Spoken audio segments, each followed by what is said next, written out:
Hollywood Sleep TV. All right, so we got DJ Hollywood in here. What's good?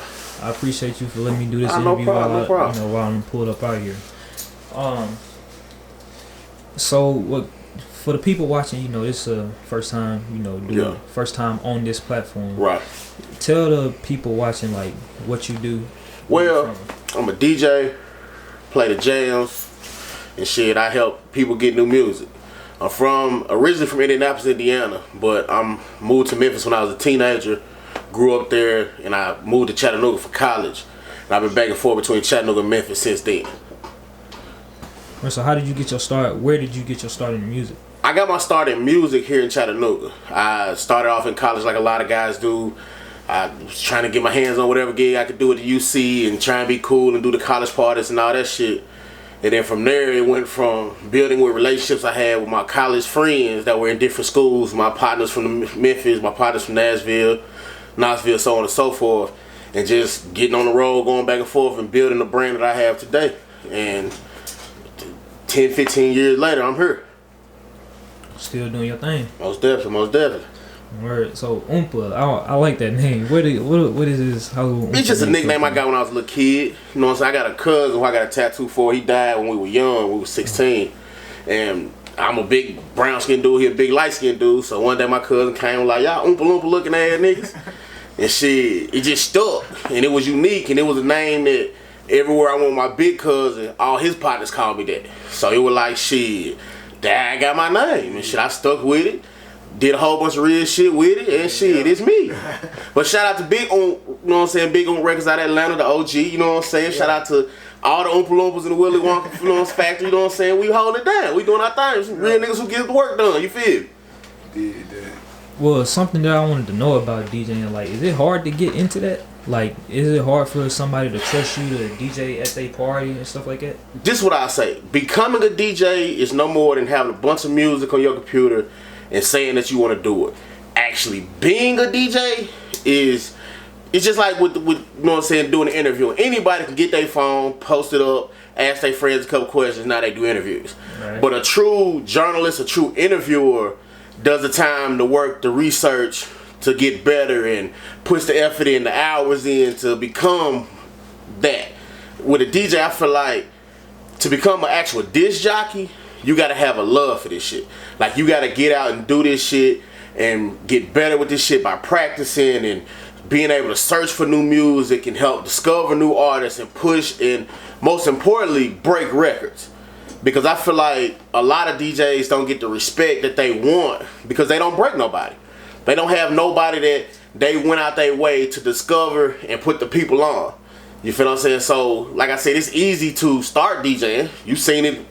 It's a million niggas with DJ in front of their name. But actually to be considered a professional DJ, you gotta put that work in. You gotta actually love the craft and learn about it and know the equipment. And because with me, I can DJ on a controller, I can DJ on CDJs, I can DJ on vinyl, whatever. You feel what I'm saying? Because I put those hours in on those different machines and I've done the work. These young guys and these older guys who just jump into it, shit, can't get no further than their computer.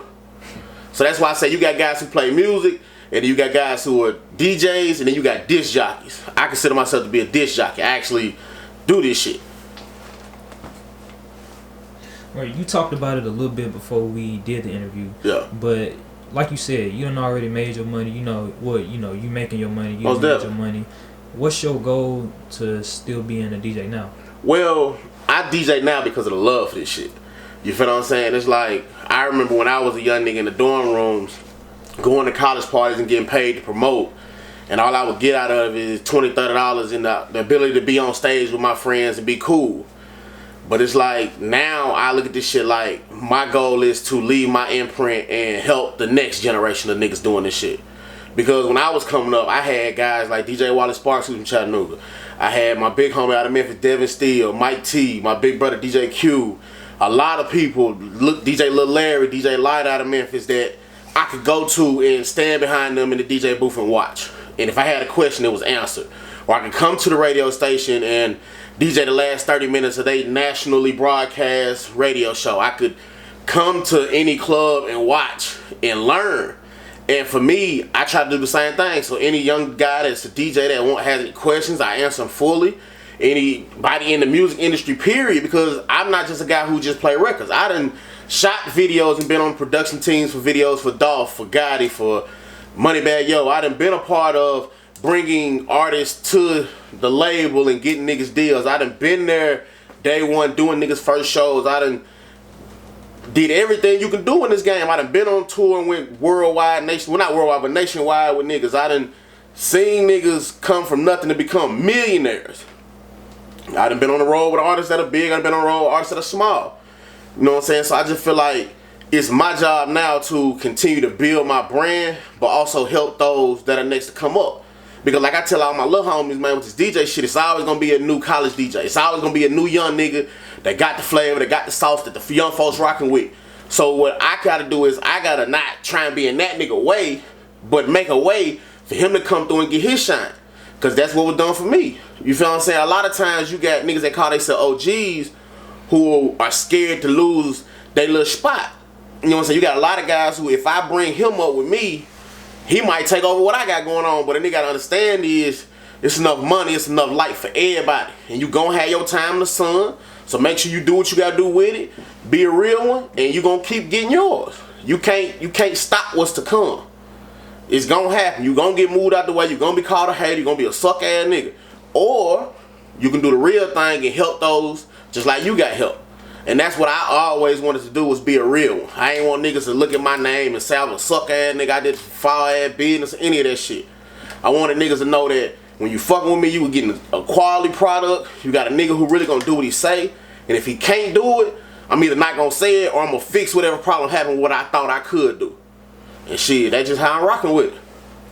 Talk about like, you know, we done talked about this many times, but like the role of a DJ in 2019 is like, you know, like you said, like you like shit, niggas with the cameras and you know how we what a lot of people gotta understand, with a lot of reasons why DJs don't get what they feel they deserve is because a lot of these niggas is lazy.